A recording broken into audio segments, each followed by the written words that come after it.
ਸੇਖੋਂ मैं ਅੰਮ੍ਰਿਤਸਰ ਜ਼ਿਲ੍ਹੇ ਦੇ ਇੱਕ ਪਿੰਡ ਦਾ ਰਹਿਣ ਦਾ ਵਾਲਾ ਵਸਨੀਕ ਹਾਂ। ਜ਼ਿਮੀਂਦਾਰ ਫੈਮਿਲੀ ਨੂੰ ਮੈਂ ਬਿਲੋਂਗ ਕਰਦਾ ਹਾਂ। ਅੱਜ ਤੋਂ 15-16 ਸਾਲ ਪਹਿਲਾਂ ਮੈਂ ਯੀਸ਼ੂ ਮਸੀਹ ਨੂੰ ਨਹੀਂ ਸੀ ਜਾਣਦਾ। ਮੈਂ ਕਦੇ ਯੀਸ਼ੂ ਮਸੀਹ ਬਾਰੇ ਸੁਣਿਆ ਹੀ ਨਹੀਂ ਸੀ ਕਿ ਉਹ ਕੌਣ ਆ, ਕਿਉਂਕਿ ਸਾਡੇ ਇੱਧਰਲੇ ਏਰੀਏ ਦੇ ਵਿੱਚ ਯੀਸ਼ੂ ਮਸੀਹ ਨੂੰ ਮੰਨਣ ਵਾਲੇ ਲੋਕ ਬਹੁਤ ਘੱਟ ਸੀ। मैं उस समय के दौरान अपने जीवन दे विच अपने आप ਨੂੰ बड़ा खुशहाल इंसान समझदा सी कि मैं बहुत वधिया वां, चंगे काम करदा वां, पर मैं ये नहीं सी जानदा कि असल च मैं है की हाँ। क्योंकि मैं अपने उस जीवन दे विच वधिया खाण पीण नूं, मौज मस्ती नूं, हर एक जिहड़े गलत काम अजकल के युग दे विच इंसान नौजवान करदा, मैं उस सारे करके उस जीवन नूं समझदा सी कि जीवन बहुत वधिया जीवन है ते रब दी मर्जी के अनुसार ही है। पर कुछ समय बाद जदों मेरी मैरिज हुई, मैरिज के कुछ साल बहुत वधिया साडी लाइफ चली। कुछ सालों के बाद मेरी वाइफ नूं कुछ प्रॉब्लम आउणियां शुरू होईयां। उस प्रॉब्लम नूं लैके मैं बड़ा परेशान सी ते मैं जगह बजगह नूं लैके जाना शुरू किया। जिथे भी किसी ने कहना मैं उहनूं लैके जाना कि किसी तरह मेरियां प्रॉब्लम्स हल हो जाण। जदों मैं जगह बजगह गया, उत्थे जाके किसी ने कुछ कमेंट्स देने, किसी ने कुछ देने, उन्होंने कहना इनू कोई बाहर का नुक्स आ, कोई शैतानी शक्ति इनू परेशान कर रही आ। मैं उन्हां चीज़ों ते विश्वास नहीं सी करदा। मैं सोचदा सी कि ये एक वहम आ, इहो जी कोई भी शैतानी शक्तियां दुनिया के उत्ते नहीं आ। पर जो कुछ मैं अपने सामने वेख रहा सी, उस जगह ते हुंदा वेख रहा सी, मैं उन्हों भी इग्नोर नहीं सी कर सकदा। मैं 3-4 साल अपने तरीके दे नाल स्ट्रगल किया, उस मसले नूं हल करने की कोशिश की। जिथे जिथे भी मैनू पता लगा मैं गया, हर एक काम जिहड़ा मैनू उन्होंने कहा मैं उन्होंने कीता, जिस तरह भी उन्होंने कहा मैं उवें कीता। आखिर जदों दा कोई भी हल नहीं होया, मेरा विश्वास टुट गया। कई बार मैं अपनी मिसेज नूं छड्डण तक भी फैसला ले लिया कि मैं उन्हें छड्ड देना, पर शायद कोई रब दी मर्जी सी उस समय भी। फिर जदों मैं थक हार के बैठ गया सी, एक दिन एक इंसान मेरी जिंदगी च आया ते जिन्हें मैनू आण के पुछया ते मैं अपनी जिंदगी की सारी गल उन्होंने दसी ते उन्हें मैनू कहा कि एक रस्ता है वा जिहड़ा तुहाडा मसला हल कर सकदा वा। मैं क्या मैनू लैके चल। जदों शाम नूं मैनू चर्च दे विच लैके गया, असीं पास्टर जी नूं मिले। उसे ही पिंड मेरे सहुरे सी, घड़ी के बंग पास्टर सलामत जी सी। जदों असीं उन्हां नूं मिले ते उन्हां नाल गलबात कीती, मैं अपनी सारी जिंदगी दी उन्हां नूं गल दसी ते उन्हां ने मैनू कहा कि यीशु मसीह सब कुछ करने की कुदरत रखता वा। यीशु मसीह सब कुछ वधिया कर सकता जे तुसीं विश्वास करो। ते मैं उन्हां नूं ये गल कही कि यीशु मसीह दे विच किहड़ी इहो जी गल आ जिहड़ी होर किते नहीं आ। यीशु मसीह दे विच की आ जिहड़ा ओह मेरी पत्नी नूं चंगा कर सकदा वा। उन्हां ने मैनूं एक जवाब दिता कि यीशु मसीह आया ही इस करके आ कि साडे पाप माफ कर सके, साडीआं बदियां नूं दूर कर सके, सानू बेलजाम ठहरा के, धर्मी ठहरा के अपने सन्मुख खड़ा कर सके। यीशु मसीह आया ही इसलिए आ कि वह साड़ियां बीमारियां तो ते दुष्ट आत्मा तो सानू छुटकारा दे सके। मैं उन्हां दे नाल बहस रहा सी, गल कर रहा सी कि मैं ते हर एक को काम अपने हथी करके वेख्या, जे उन्हां कोलों छुटकारा नहीं मिल सकिया ते इथों छुटकारा किवें मिल जाएगा। पर उस रब दे सेवक ने जदों मेरे नाल गल्लां करनियां शुरू कीतियां, उन्हें मैनूं बाइबल चों दसना शुरू किया। उन्होंने मैनूं सिखाया कि दुनिया दे उत्ते सारे ही अपनी जगह वा, पर यीशु मसीह दे आउण दा मकसद ये सी, उन्हें कहा सी कि साडी लड़ाई जिहड़ी आ ओह लहू मास दी नहीं आ।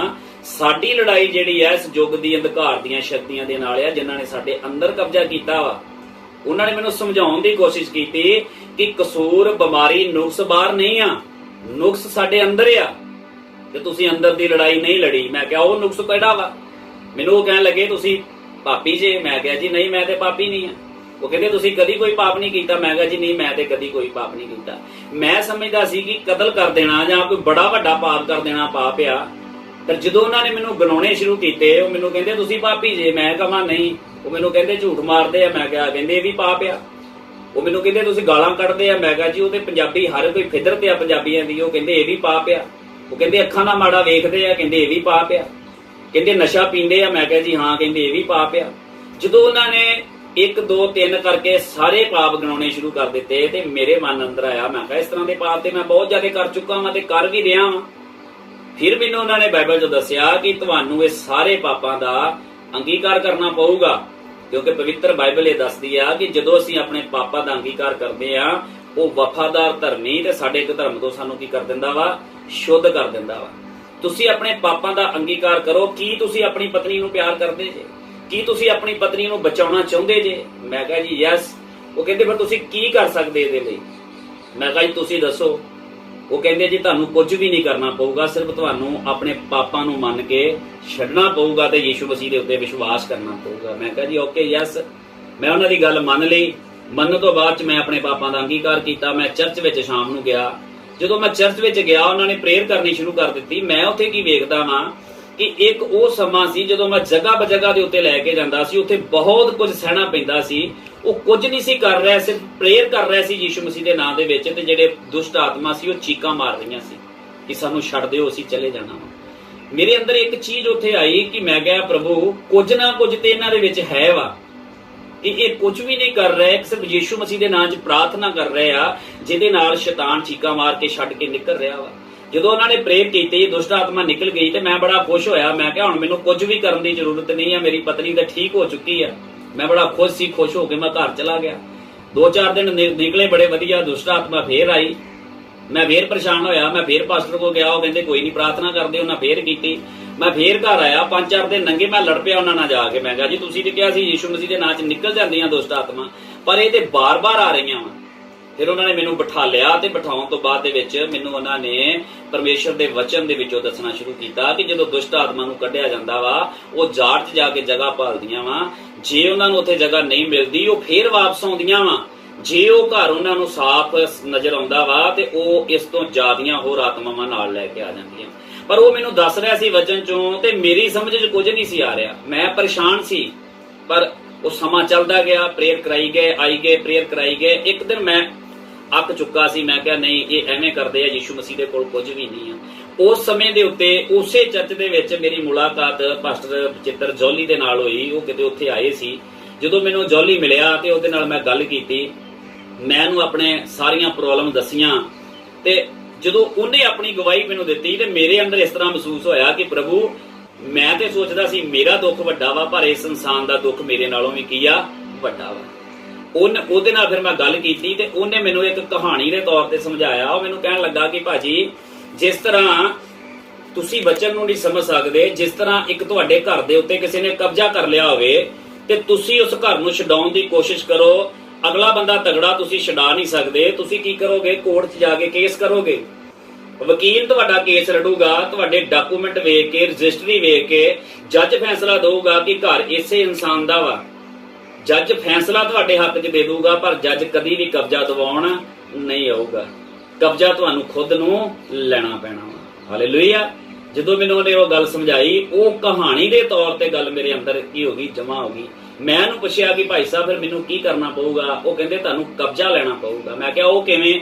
ਮੈਨੂੰ ਕਹਿੰਦੇ ਆਪਣਾ ਜੀਵਨ ਪ੍ਰਭੂ ਨੂੰ ਦੇ ਕੇ ਤੁਹਾਨੂੰ ਪ੍ਰਾਰਥਨਾ ਕਰਨੀ ਪਊਗੀ, ਪਰਮੇਸ਼ਰ ਦਾ ਵਚਨ ਪੜ੍ਹਨਾ ਪਊਗਾ।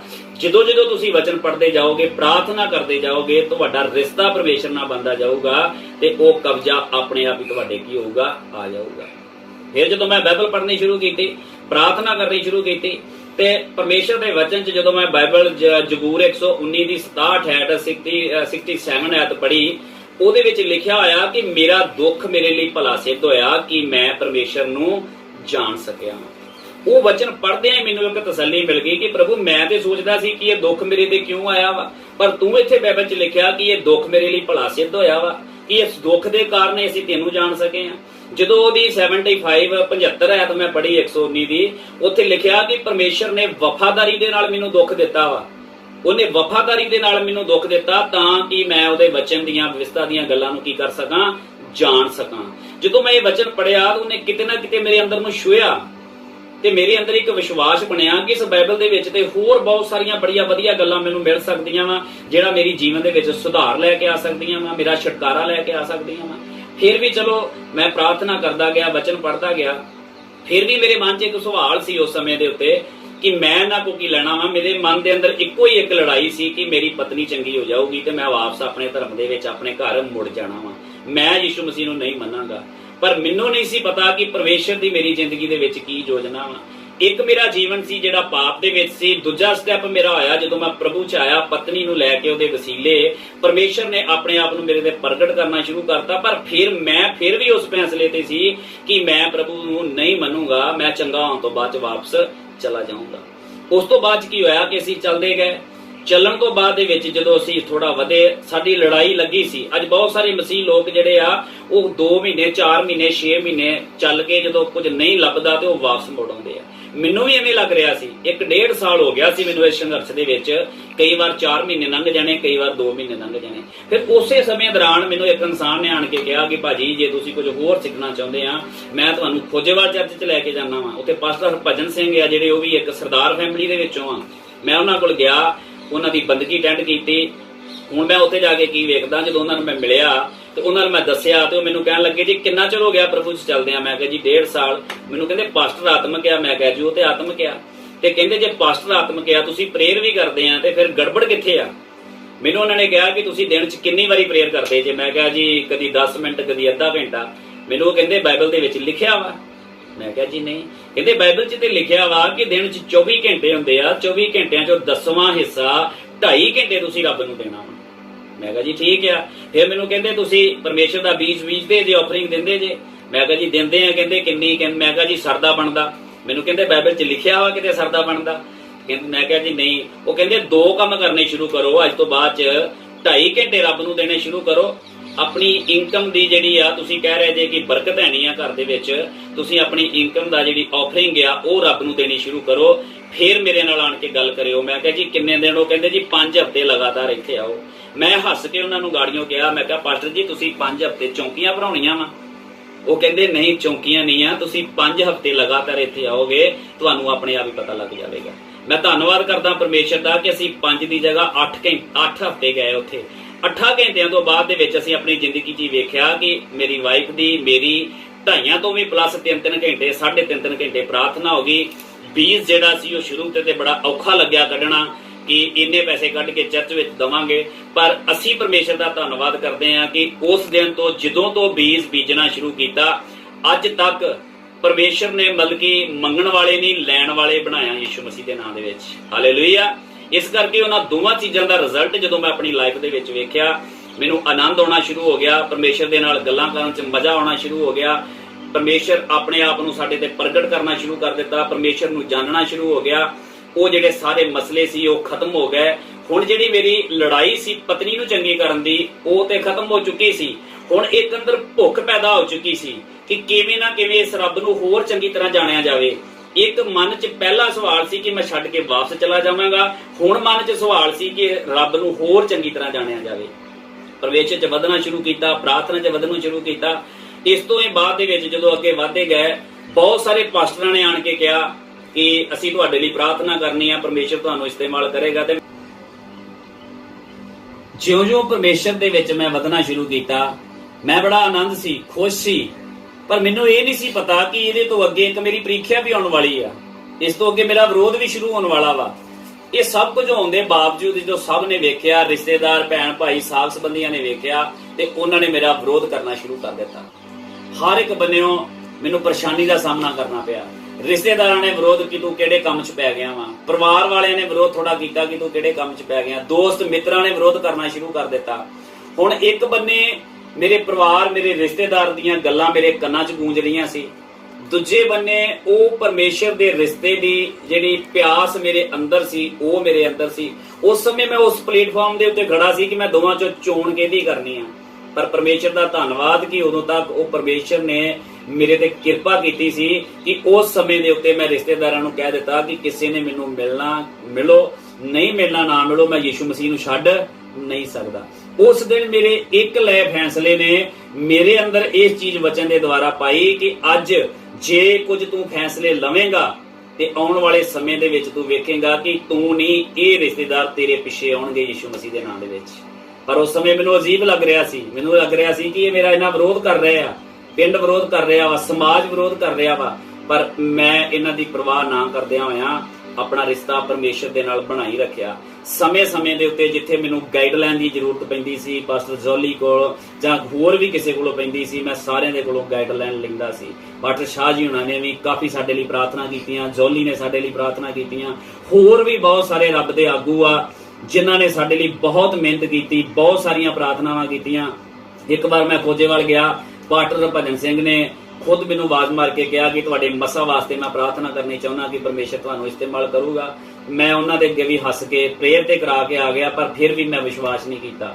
ਸਾਡੇ ਘਰ ਪਾਸਟਰ ਮਿੰਗ ਸਿੰਗਾਪੁਰੋਂ ਆਏ, ਉਹਨਾਂ ਨੇ ਮੇਰੇ ਵਾਸਤੇ ਪ੍ਰਾਰਥਨਾ ਕੀਤੀ ਕਿ ਪਰਮੇਸ਼ਰ ਤੁਹਾਨੂੰ ਇਸਤੇਮਾਲ ਕਰਨਾ ਚਾਹੁੰਦਾ ਵਾ, ਪਰ ਮੈਂ ਇਹਨਾਂ ਚੀਜ਼ਾਂ ਤੋਂ ਦੂਰ ਸੀ ਕਿਉਂਕਿ ਮੈਂ ਨਹੀਂ ਸੀ ਇਸ ਲਾਈਨ ਦੇ ਵਿੱਚ ਆਉਣਾ ਚਾਹੁੰਦਾ। ਪਰ ਮੈਨੂੰ ਇਹ ਨਹੀਂ ਸੀ ਪਤਾ ਕਿ ਪਰਮੇਸ਼ਰ ਦੀ ਮੇਰੀ ਜ਼ਿੰਦਗੀ ਦੇ ਵਿੱਚ ਕੀ ਮਰਜ਼ੀ ਆ, ਪਰਮੇਸ਼ਰ ਮੇਰੇ ਨਾਲ ਕੀ ਕਰਨਾ ਚਾਹੁੰਦਾ ਵਾ।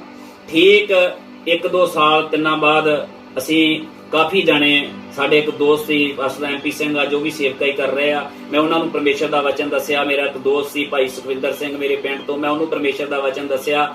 ਬਹੁਤ ਸਮਾਂ ਲੱਗਾ ਉਹਨਾਂ ਦੇ ਨਾਲ ਗੱਲਾਂ ਕਰਦਿਆਂ, ਪਰ ਪਰਮੇਸ਼ਰ ਦਾ ਧੰਨਵਾਦ, ਇੱਕ ਦਿਨ ਪਰਮੇਸ਼ਰ ਨੇ ਉਹਨਾਂ ਨੂੰ ਵੀ ਚੁਣਿਆ। ਅਸੀਂ 30-35 ਜਣੇ ਲੋਕ ਹੋ ਗਏ ਸੀ ਸਾਡੇ ਨਾਲ। ਸਾਡੇ ਇੱਕ ਰਿਸ਼ਤੇਦਾਰ ਸੀ ਹੇਰ ਪਿੰਡ ਤੋਂ, ਉਹ ਵੀ ਸਾਡੇ ਨਾਲ ਪ੍ਰਭੂ ਦੇ ਵਿੱਚ ਆਏ। ਅਸੀਂ ਜਦੋਂ 30-35 ਜਣੇ ਹੋ ਗਏ ਤੇ ਅਸੀਂ ਇੱਕ ਫੈਸਲਾ ਕੀਤਾ ਕਿ ਅਸੀਂ ਏਡੀ ਦੂਰ ਚਰਚ ਵਿੱਚ ਜਾਂਦੇ ਆ, ਅਸੀਂ ਕਿਉਂ ਨਾ ਇੱਕ ਹਫ਼ਤਾ ਘਰ ਬਹਿ ਕੇ ਪ੍ਰਾਰਥਨਾ ਕਰ ਲਿਆ ਕਰੀਏ। ਇੰਨੇ ਚਿਰ ਨੂੰ ਅਸੀਂ ਸੋਚ ਹੀ ਰਹੇ ਸੀ, ਸਾਨੂੰ ਨਹੀਂ ਸੀ ਪਤਾ ਕਿ ਉਸ ਚਰਚ ਤੋਂ ਅਲੱਗ ਕਰਨਾ, ਸਾਡੇ ਅੰਦਰ ਇਹ ਪਲਾਨ ਪੈਦਾ ਕਰਨਾ, ਇਹਦੇ ਵਿੱਚ ਪਰਮੇਸ਼ਰ ਦਾ ਕੀ ਮਕਸਦ ਆ। ਉਸੇ ਹੀ ਸਮੇਂ ਅਨੁਸਾਰ ਇੱਕ ਭੈਣ ਦੇ ਦੁਆਰਾ ਅਸੀਂ ਅੰਮ੍ਰਿਤਸਰ ਦੇ ਵਿੱਚ ਇੱਕ ਘਰ ਦੇ ਵਿੱਚ ਹੀ ਪ੍ਰਭੂ ਦੀ ਮਹਿਮਾ ਕਰਨੀ ਕੀ ਕਰ ਦਿੱਤੀ, ਸ਼ੁਰੂ ਕਰ ਦਿੱਤੀ। ਅਸੀਂ ਉਹ ਲੋਕ ਜਦੋਂ ਅਸੀਂ ਚਰਚ ਦੇ ਵਿੱਚ ਜਾਣਾ ਸ਼ੁਰੂ ਕੀਤਾ, ਅੱਜ ਮੈਂ ਯਾਦ ਕਰਦਾ ਆਪਣੀ ਜ਼ਿੰਦਗੀ ਦੇ ਉਹ ਸਫ਼ਰ ਨੂੰ ਕਿ ਜਦੋਂ ਅਸੀਂ ਚਰਚ ਦੇ ਵਿੱਚ ਜਾਣਾ ਸ਼ੁਰੂ ਕੀਤਾ, ਜਦੋਂ ਪਾਸਟਰ ਲੋਕਾਂ ਲਈ ਪ੍ਰੇਅਰ ਕਰਦਾ ਸੀ ਤੇ ਮੈਂ ਪਿੱਛੇ ਦੇਖ ਕੇ ਉਡੀਕ ਕਰਦਾ ਸੀ ਕਿ ਕਦੋਂ ਪਾਸਟਰ ਵਿਹਲਾ ਹੋਵੇ ਤੇ ਅਸੀਂ ਉਹਦੇ ਕੋਲ ਜਾਈਏ ਤੇ ਉਹਦੇ ਕੋਲ ਜਾ ਕੇ ਪ੍ਰਾਰਥਨਾ ਕਰਾਈਏ। ਪਰ ਉਸ ਸਮੇਂ ਇਹ ਨਹੀਂ ਸੀ ਪਤਾ ਕਿ ਇੱਕ ਦਿਨ ਆਵੇਗਾ ਪਰਮੇਸ਼ਰ ਇਸ ਜਗ੍ਹਾ ਤੋਂ ਚੁੱਕ ਕੇ ਉੱਥੇ ਅਗਲੀ ਜਗ੍ਹਾ ਤੇ ਲੈ ਕੇ ਜਾਣ ਵਾਲਾ ਵਾ, ਜਿੱਥੇ ਉਹ ਖੁਦ ਲੋਕਾਂ ਦੇ ਵਾਸਤੇ ਸਾਡੇ ਕੋਲੋਂ ਕੀ ਕਰਾਵੇਗਾ, ਪ੍ਰਾਰਥਨਾ ਕਰਾਵੇਗਾ। ਉਸ ਸਮੇਂ ਸਾਨੂੰ ਇਹਨਾਂ ਚੀਜ਼ਾਂ ਦਾ ਨਹੀਂ ਸੀ ਪਤਾ, ਪਰ ਜਿਸ ਦਿਨ ਅਸੀਂ ਇੱਥੇ ਸੇਵਾ ਚਾਲੂ ਕੀਤੀ, ਇੱਕ ਘਰ ਦੇ ਵਿੱਚ ਸ਼ੁਰੂ ਕੀਤੀ, ਅਸੀਂ ਥੋੜੇ ਕੁ ਜਾਣੇ ਸੀ, ਉਸ ਦਿਨ ਉਹ ਪਰਮੇਸ਼ਰ ਦਾ ਜਿਹੜਾ ਵਚਨ ਸੀ, ਜਿਹੜਾ ਉਹਦਾ ਕੰਮ ਸੀ ਸਾਡੀ ਜ਼ਿੰਦਗੀ 'ਚ, ਉਸ ਦਿਨ ਉਹ ਪੂਰਾ ਹੋਣਾ ਹੋ ਗਿਆ, ਸ਼ੁਰੂ ਹੋ ਗਿਆ। ਉਸ ਤੋਂ ਬਾਅਦ ਦੇ ਵਿੱਚ ਅਸੀਂ 1-2 ਸਾਲ ਉੱਥੇ ਕਿਸੇ ਦੇ ਘਰ ਬਹਿ ਕੇ ਅਸੀਂ ਕੰਮ ਕਰਦੇ ਰਹੇ। ਉਸ ਤੋਂ ਬਾਅਦ ਦੇ ਵਿੱਚ ਕੀ ਹੋਇਆ ਕਿ ਮੈਂ ਫਿਰ ਮਨ 'ਚ ਸੋਚਦਾ ਸੀ ਕਿ ਪਰਮੇਸ਼ਰ ਨਹੀਂ, ਅਸੀਂ ਥੋੜੇ ਸਮੇਂ ਵਾਸਤੇ ਆ, ਥੋੜੇ ਸਮੇਂ ਤੋਂ ਬਾਅਦ ਅਸੀਂ ਤੈਨੂੰ ਤੇ ਮੰਨਾਂਗੇ ਪਰ ਅਸੀਂ ਸੇਵਾ ਨਹੀਂ ਕਰਾਂਗੇ। ਪਤਾ ਨਹੀਂ ਸ਼ਾਇਦ ਮੇਰੀ ਬਲਾਟ ਹੈ ਕਿ ਨਹੀਂ, ਪਤਾ ਨਹੀਂ ਸ਼ਾਇਦ ਪਰਮੇਸ਼ਰ ਸਾਡੇ ਕੋਲ ਕੰਮ ਲੈਣਾ ਚਾਹੁੰਦਾ ਕਿ ਨਹੀਂ ਚਾਹੁੰਦਾ। ਇਹ ਸਾਰੇ ਸਵਾਲ, ਸਾਰੀ ਲੜਾਈ ਮੇਰੇ ਅੰਦਰ ਸੀ। ਬਹੁਤ ਵਾਰ ਮੈਂ ਆਪਣੇ ਮਨ ਤੋਂ ਪਰਮੇਸ਼ਰ ਤੋਂ ਵੀ ਇਹਦੇ ਬਾਰੇ ਪੁੱਛਿਆ। ਫਿਰ ਠੀਕ ਅਸੀਂ ਸੋਚਦੇ ਸੀ ਕਿ ਸ਼ਹਿਰ ਦੇ ਵਿੱਚ ਜਗ੍ਹਾ ਲੈਣੀ ਬੜੀ ਔਖੀ ਆ, ਸ਼ਹਿਰ ਦੇ ਵਿੱਚ ਚਰਚ ਬਣਾਉਣੀ ਔਖੀ ਆ। ਠੀਕ ਇੱਕ ਸਮਾਂ ਆਇਆ ਜਦੋਂ ਪਰਮੇਸ਼ਰ ਨੇ ਜਿਹੜੀ ਬੁਲਾਹਟ ਸੀ ਉਹਦੇ ਅਨੁਸਾਰ ਸਾਡੇ ਆਪਣੇ ਵਿਸ਼ਵਾਸੀਆਂ ਦੇ ਮਨਾਂ 'ਚ ਕੁਝ ਪਾਇਆ ਕਿ ਸਾਰੇ ਜਣੇ ਨੇ ਇਕੱਠੇ ਹੋ ਕੇ ਇੱਕ ਫੈਸਲਾ ਲਿਆ ਕਿ ਅਸੀਂ ਥੋੜੀ ਜਗ੍ਹਾ ਲਵਾਂਗੇ ਤੇ ਉਹਦੇ ਵਿੱਚ ਚਰਚ ਬਣਾਵਾਂਗੇ ਤੇ ਪਰਮੇਸ਼ਰ ਦੀ ਮਹਿਮਾ ਕਰਾਂਗੇ। ਇੰਨੇ ਟਾਈਮ ਨੂੰ ਪਰਮੇਸ਼ਰ ਨੇ ਆਪਣੇ ਕਿਰਪਾ ਦੇ ਥੱਲੇ ਇੱਕ ਸਵਰਗਦੂਤ ਬਣਾ ਕੇ ਸਾਡੇ ਲਈ ਬਾਹਰ ਤੋਂ ਕੋਈ ਇਨਸਾਨ ਨੂੰ ਭੇਜਿਆ। ਉਹਨੇ ਕੁਝ ਸਾਡੀ ਆਣ ਕੇ ਹੈਲਪ ਕੀਤੀ। ਅਸੀਂ ਪਰਮੇਸ਼ਰ ਦੀ ਕਿਰਪਾ ਦੇ ਅਨੁਸਾਰ ਸ਼ਹਿਰ ਦੇ ਵਿੱਚ ਹੀ 250 ਗਜ ਜਗ੍ਹਾ ਲੈ ਸਕੇ। 1 ਸਾਲ ਦੇ ਵਿੱਚ ਹੀ ਪਰਮੇਸ਼ਰ ਨੇ ਸਾਨੂੰ ਉਹ ਭਵਨ ਤਿਆਰ ਕਰਕੇ ਦਿੱਤਾ ਤੇ ਅੱਜ ਉਹ ਇਨਸਾਨ ਜਿਹੜਾ ਅੱਜ ਤੋਂ 13-14 ਸਾਲ ਪਹਿਲਾਂ ਆਪਣੀ ਪਤਨੀ ਦੇ ਵਾਸਤੇ ਹਾਲਾਤਾਂ ਦੇ ਨਾਲ ਲੜਾਈ ਕਰਦਾ ਹੋਇਆ, ਇੱਕ ਦਿਨ ਯਿਸੂ ਮਸੀਹ ਨੂੰ ਜਾਣ ਕੇ ਉਹਦੇ ਕੋਲ ਆਇਆ ਸੀ ਕਿ ਮੈਂ ਚੰਗਾ ਹੋ ਜਾਵਾਂ ਤੇ ਮੈਂ ਵਾਪਸ ਚਲਾ ਜਾਵਾਂਗਾ। ਪਰ ਉਸ ਦਿਨ ਉਸ ਇਨਸਾਨ ਨੂੰ ਇਹ ਨਹੀਂ ਸੀ ਪਤਾ ਕਿ ਪਰਮੇਸ਼ਰ ਨੇ ਅੱਗੇ ਉਹਦੇ ਲਈ ਕੀ ਪਲਾਨ ਬਣਾਇਆ ਹੋਇਆ ਵਾ।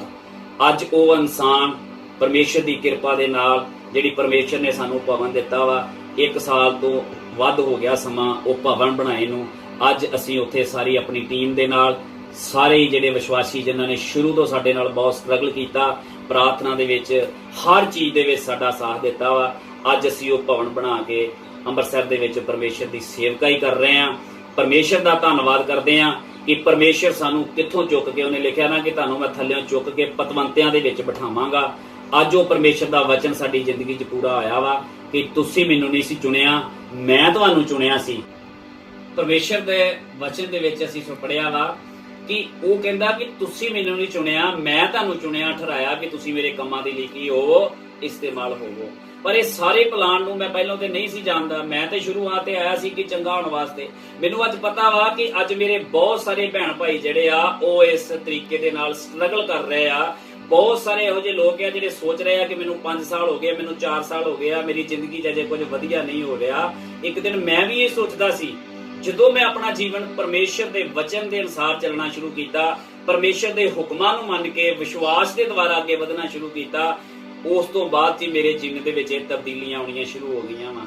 ਤੇ ਅੱਜ ਅਸੀਂ ਪਰਮੇਸ਼ਰ ਦਾ ਧੰਨਵਾਦ ਕਰਦੇ ਹਾਂ ਕਿ ਅੱਜ ਉਸ ਪਰਮੇਸ਼ਰ ਦੀ ਕਿਰਪਾ ਨਾਲ ਜਿਹੜਾ ਭਵਨ ਉਹਨੇ ਸਾਨੂੰ ਬਲੈਸਿੰਗ ਦੇ ਤੌਰ ਤੇ ਦਿੱਤਾ ਵਾ, ਜੀਵਨ ਜੋਤ ਚਰਚ ਜਿਹੜੀ ਅਸੀਂ ਮਿਨਿਸਟਰੀ ਚ ਅੱਜ ਹੁਣ ਜਿਹੜੀ ਪਰਮੇਸ਼ਰ ਦੀ ਕਿਰਪਾ ਨਾਲ ਜਿਹੜੀ ਉਹਨੇ ਸਾਨੂੰ ਬਲੈਸਿੰਗ ਦਿੱਤੀ ਆ ਕਿ ਇੱਕ ਵਧੀਆ ਭਵਨ ਪਰਮੇਸ਼ਰ ਨੇ ਸਾਨੂੰ ਦਿੱਤਾ ਵਾ, ਜਿਹਦਾ ਨਾਮ ਅਸੀਂ ਜੀਵਨ ਜੋਤੀ ਮਿਨਿਸਟਰੀ ਚਰਚ ਰੱਖਿਆ ਵਾ, ਜਿਹਦਾ ਅੰਮ੍ਰਿਤਸਰ ਦੇ ਵਿੱਚ ਅਸੀਂ ਉਸ ਚਰਚ ਦੇ ਦੁਆਰਾ ਪਰਮੇਸ਼ਰ ਦੀ ਮਹਿਮਾ ਕਰ ਰਹੇ ਹਾਂ। ਬਹੁਤ ਸਾਰੇ ਲੋਕ ਉੱਥੇ ਆਣ ਕੇ ਬਰਕਤ ਪਾ ਰਹੇ ਆ। ਮੈਂ ਇਹ ਵੀ ਬੇਨਤੀ ਕਰਨਾ ਚਾਹਾਂਗਾ ਕਿ ਮੈਂ ਜਿਹੜਾ ਆਪਣੀ ਜ਼ਿੰਦਗੀ ਦਾ ਤਜਰਬਾ ਦੱਸਿਆ ਕਿ ਕਿਵੇਂ ਮੈਂ ਸ਼ੁਰੂਆਤ ਕੀਤੀ ਸੀ, ਕਿਹੜੇ ਹਾਲਾਤਾਂ ਚੋਂ ਲੰਘ ਕੇ ਕਿਹੜੇ ਹਾਲਾਤਾਂ 'ਚ ਪਰਮੇਸ਼ਰ ਮੈਨੂੰ ਲੈ ਕੇ ਆਇਆ ਵਾ। ਅੱਜ ਮੈਂ ਜਾਣਦਾ ਵਾਂ ਕਿ ਸਾਡੇ ਬਹੁਤ ਸਾਰੇ ਭੈਣ ਭਾਈ ਵਿਸ਼ਵਾਸੀ ਜਿਹੜੇ ਇਹਨਾਂ ਹਾਲਾਤਾਂ ਦੇ ਨਾਲ ਸਟਰਗਲ ਕਰ ਰਹੇ ਆ ਤੇ ਉਹ ਸਮਝ ਨਹੀਂ ਪਾ ਰਹੇ ਕਿ ਅਸੀਂ ਕਿਵੇਂ ਅੱਗੇ ਲੰਘੀਏ। ਅੱਜ ਮੈਂ ਵਿਸ਼ਵਾਸ ਕਰਦਾ ਕਿ ਮੇਰੀ ਇਸ ਅਗਵਾਈ ਦੇ ਨਾਲ ਪਰਮੇਸ਼ਰ ਉਹਨਾਂ ਨੂੰ ਬੜਾ ਬਲੈਸ ਕਰੂਗਾ। ਉਹ ਵਿਸ਼ਵਾਸ 'ਚ ਅੱਗੇ ਵਧਣਗੇ, ਉਹ ਇਸ ਅਗਵਾਈ ਤੋਂ ਸਿੱਖਿਆ ਲੈਣਗੇ ਕਿ ਜਿਵੇਂ ਮੇਰੀ ਜ਼ਿੰਦਗੀ ਨੂੰ ਪਰਮੇਸ਼ਰ ਉੱਥੋਂ ਲੈ ਕੇ ਅੱਗੇ ਤੱਕ ਲੈ ਕੇ ਗਿਆ ਵਾ, ਪਰਮੇਸ਼ਰ ਉਹਨਾਂ ਨੂੰ ਵੀ ਅੱਗੇ ਤੱਕ ਲੈ ਕੇ ਜਾਵੇਗਾ। ਫਿਰ ਵੀ ਅਸੀਂ ਬੇਨਤੀ ਕਰਦੇ ਹਾਂ ਕਿ ਜੇ ਬਹੁਤ ਸਾਰੇ ਲੋਕ ਜਾਣਨਾ ਚਾਹੁੰਦੇ ਆ ਪਰਮੇਸ਼ਰ ਬਾਰੇ, ਜਾਣਨਾ ਚਾਹੁੰਦੇ ਆ ਕਿ ਕਿਹੜੇ ਹਾਲਾਤਾਂ 'ਚ ਕਿਵੇਂ ਅਸੀਂ ਪਰਮੇਸ਼ਰ ਦੇ ਨਾਲ ਚੱਲ ਕੇ, ਵਚਨ ਦੇ ਨਾਲ ਚੱਲ ਕੇ ਬਾਹਰ ਨਿਕਲ ਕੇ ਅੱਜ ਇੱਕ ਸੇਵਕਾਈ ਦੇ ਤੌਰ ਦੇ ਉੱਤੇ ਖੜੇ ਹੋਏ ਆ, ਤੇ ਉਹ ਸਾਡੇ ਨਾਲ ਸੰਪਰਕ ਕਰ ਸਕਦੇ ਆ, ਉਸ ਚਰਚ ਦਾ ਹਿੱਸਾ ਬਣ ਸਕਦੇ ਆ, ਤਾਂ ਕਿ ਜਿਹੜੀਆਂ ਬਰਕਤਾਂ ਪਰਮੇਸ਼ਰ ਤੋਂ ਸਾਨੂੰ ਮਿਲੀਆਂ ਵਾ ਉਹ ਬਰਕਤਾਂ ਦੇ ਉਹ ਵੀ ਭਾਗੀਦਾਰ ਬਣ ਸਕਣ। ਤੇ ਅਸੀਂ ਵਿਸ਼ਵਾਸ ਕਰਦੇ ਹਾਂ ਕਿ ਜਿਸ ਪਰਮੇਸ਼ਰ ਨੇ ਸਾਨੂੰ ਬਣਾਇਆ ਵਾ, ਉਹਨੇ ਸਾਨੂੰ ਬਰਕਤਾਂ ਦੇ ਲਈ ਬਣਾਇਆ ਵਾ। ਉਹ ਪਰਮੇਸ਼ਰ ਵਾਅਦੇ ਦਾ ਪੱਕਾ ਵਾ, ਕਿਉਂਕਿ ਜਦੋਂ ਮੈਂ ਆਇਆ ਸੀ ਉਹਨੇ ਮੈਨੂੰ ਇੱਕ ਗੱਲ ਕਹੀ ਸੀ ਕਿ ਨਾ ਡਰ ਨਾ ਘਬਰਾ, ਮੈਂ ਯੁੱਗ ਦੇ ਅੰਤ ਤੱਕ ਤੇਰੇ ਨਾਲ ਆ। ਅੱਜ ਜੇ ਤੁਸੀਂ ਉੱਥੇ ਜਾਣਾ ਚਾਹੁੰਦੇ ਜੇ ਤੇ ਮੇਰੇ ਭੈਣ ਭਾਈਓ, ਮੈਂ ਇਹ ਬੇਨਤੀ ਕਰਦਾ ਵਾਂ ਕਿ ਪਰਮੇਸ਼ਰ ਕਹਿੰਦਾ ਜੋ ਅੰਤ ਤੋੜੀ ਸਹਿਗਾ ਸੋ ਬਚਾਇਆ ਜਾਵੇਗਾ। ਪਰਮੇਸ਼ਰ ਇਹ ਵੀ ਕਹਿੰਦਾ ਜੋ ਹੱਲ ਤੇ ਹੱਥ ਰੱਖ ਕੇ ਪਿੱਛੇ ਵੱਲ ਵੇਖਦਾ ਉਹ ਮੇਰੇ ਯੋਗ ਨਹੀਂ ਆ। ਅੱਜ ਮੈਂ ਧੰਨਵਾਦ ਕਰਦਾ ਪਰਮੇਸ਼ਰ ਦਾ ਕਿ ਜਿਹੜੇ ਰਿਸ਼ਤੇਦਾਰ ਇੱਕ ਦਿਨ ਮੇਰਾ ਵਿਰੋਧ ਕਰਦੇ ਸੀ, ਅੱਜ ਰੱਬ ਮੈਨੂੰ ਇਸਤੇਮਾਲ ਕਰ ਰਿਹਾ ਵਾ। ਅੱਜ ਉਹ ਮੇਰੇ ਨਾਲ ਆ, ਅੱਜ ਉਹ ਮੇਰੀ ਸਲਾਹ ਲੈਂਦੇ ਆ, ਅੱਜ ਉਹ ਮੇਰੇ ਖਿਲਾਫ ਨਹੀਂ ਆ। ਅੱਜ ਉਹ ਪਰਮੇਸ਼ਰ ਦਾ ਧੰਨਵਾਦ ਕਰਦਾ ਕਿ ਜਿਨੇ ਮੈਨੂੰ ਉਸ ਇਨਸਾਨ ਤੋਂ ਅੱਜ ਤੋਂ 15 ਸਾਲ ਪਹਿਲਾਂ ਜਿਹੜਾ ਮੇਰਾ ਜੀਵਨ ਸੀ ਉਤੋਂ ਚੁੱਕ ਕੇ ਅੱਜ ਜਿਹੜੇ ਜੀਵਨ 'ਚ ਮੈਨੂੰ ਇਹ ਲੈ ਕੇ ਆਇਆ ਵਾ। ਮੇਰੇ ਭੈਣ ਭਾਈਓ, ਅੱਜ ਖਾਸ ਕਰਕੇ ਨੌਜਵਾਨ ਜਨਰੇਸ਼ਨ ਨੂੰ ਮੈਂ ਬੇਨਤੀ ਕਰਦਾ, ਕਿਉਂਕਿ ਮੈਂ ਜਦੋਂ ਪ੍ਰਭੂ ਦੇ ਵਿੱਚ ਆਇਆ ਸੀ ਤੇ ਮੈਂ ਇੱਕ ਗੱਲ ਕਹਿੰਦਾ ਸੀ ਕਿ ਪ੍ਰਭੂ ਮੈਂ 35-36 ਸਾਲ ਦੀ ਉਮਰ 'ਚ ਆਣ ਕੇ ਤੈਨੂੰ ਜਾਣ ਸਕਿਆ, ਕਾਸ਼ ਮੈਂ 18-20 ਸਾਲ ਦੀ ਉਮਰ 'ਚ ਤੈਨੂੰ ਜਾਣ ਲੈਂਦਾ। ਇਸੇ ਕਰਕੇ ਬਾਈਬਲ 'ਚ ਪਰਮੇਸ਼ਰ ਕਹਿੰਦਾ ਜਵਾਨ ਜਵਾਨੀ 'ਚ ਆਪਣਾ ਜੂਲਾ ਚੁੱਕੇ ਤੇ ਪਰਮੇਸ਼ਰ ਵੱਲ ਮੁੜੇ। ਮੈਂ ਨੌਜਵਾਨ ਜੰਗ ਬੱਚਿਆਂ ਨੂੰ, ਭੈਣ ਭਾਈਆਂ ਨੂੰ ਇਹ ਬੇਨਤੀ ਕਰਦਾ ਵਾਂ ਕਿ ਅੱਜ ਤੁਹਾਡੇ ਕੋਲ ਸਮਾਂ ਵਾ ਕਿ ਆਪਣੇ ਪਾਪ ਵਾਲੇ ਰਾਹ ਛੱਡੋ, ਬੁਰਾਈ ਵਾਲੇ ਰਾਹ ਛੱਡੋ। ਅੱਜ ਤੋਂ ਹੀ ਸੱਚੇ ਪਰਮੇਸ਼ਰ ਨੂੰ ਜਾਣੋ ਤੇ ਉਹਦੇ ਨਾਲ ਇੱਕ ਰਿਸ਼ਤਾ ਬਣਾਓ। ਤੇ ਮੈਂ ਵਿਸ਼ਵਾਸ ਕਰਦਾ ਕਿ ਤੁਹਾਡਾ ਜਿਹੜਾ ਆਉਣ ਵਾਲਾ ਫਿਊਚਰ ਆ ਉਹ ਪਰਮੇਸ਼ਰ ਦੇ ਨਾਲ ਨਾਮ ਦੇ ਵਿੱਚ ਮਹਿਮਾ ਭਰਾ ਹੋਵੇਗਾ। ਹਾਲੇਲੂਇਆ। ਇਸ ਲਈ ਮੇਰੇ ਭੈਣ ਭਾਈਓ, ਇਸ ਗਵਾਹੀ ਨੂੰ ਸੁਣ ਕੇ ਮੈਂ ਵਿਸ਼ਵਾਸ ਕਰਦਾ ਕਿ ਤੁਸੀਂ ਬਹੁਤ ਸਾਰੇ ਲੋਕ ਆਸ਼ੀਸ਼ ਪਾਓਗੇ, ਬਰਕਤ ਪਾਓਗੇ। ਤੇ ਨਾਲ ਹੀ ਮੈਂ ਆਪਣੀ ਸਾਰੀ ਟੀਮ ਦਾ ਵੀ ਪਰਮੇਸ਼ਰ ਦਾ ਧੰਨਵਾਦ ਕਰਦਾ ਹਾਂ। ਉਹਨਾਂ ਸਾਰੇ ਹੀ ਆਪਣੇ ਭੈਣ ਭਾਈਆਂ ਦਾ, ਵਿਸ਼ਵਾਸੀਆਂ ਦਾ, ਉਹਨਾਂ ਰੱਬ ਦੇ ਆਗੂਆਂ ਦਾ, ਦਾਸਾਂ ਦਾ, ਉਹਨਾਂ ਚਰਚਾਂ ਦੇ ਮੈਂਬਰਾਂ ਦਾ ਕਿ ਜਿਨ੍ਹਾਂ ਦੀਆਂ ਪ੍ਰਾਰਥਨਾ ਨਾਲ, ਜਿਨ੍ਹਾਂ ਦਾਸਾਂ ਦੀਆਂ ਮਿਹਨਤਾਂ ਦੇ ਨਾਲ ਅੱਜ ਮੈਂ ਇਸ ਮੁਕਾਮ ਤੱਕ ਪਹੁੰਚਾ ਵਾਂ। ਜਿੰਨਾ ਵੀ ਉਹਨਾਂ ਨੇ ਰੋਲ ਪੇ ਕੀਤਾ ਵਾ, ਤੇ ਮੈਂ ਪ੍ਰਾਰਥਨਾ ਕਰਦਾ ਵਾਂ ਕਿ ਪਰਮੇਸ਼ਰ ਉਹਨਾਂ ਨੂੰ ਬਰਕਤ ਦੇਵੇ, ਬਲੈਸ ਕਰਨ, ਉਹ ਵਧਣ, ਆਸ਼ੀਸ਼ ਹੋਣ। ਪਰਮੇਸ਼ਰ ਦੇ ਨਾਮ 'ਚ ਸਭ ਨੂੰ ਬਰਕਤ ਮਿਲੇ। ਹਾਲੇਲੂਇਆ। ਸਭ ਨੂੰ ਜੈ ਮਸੀਹ।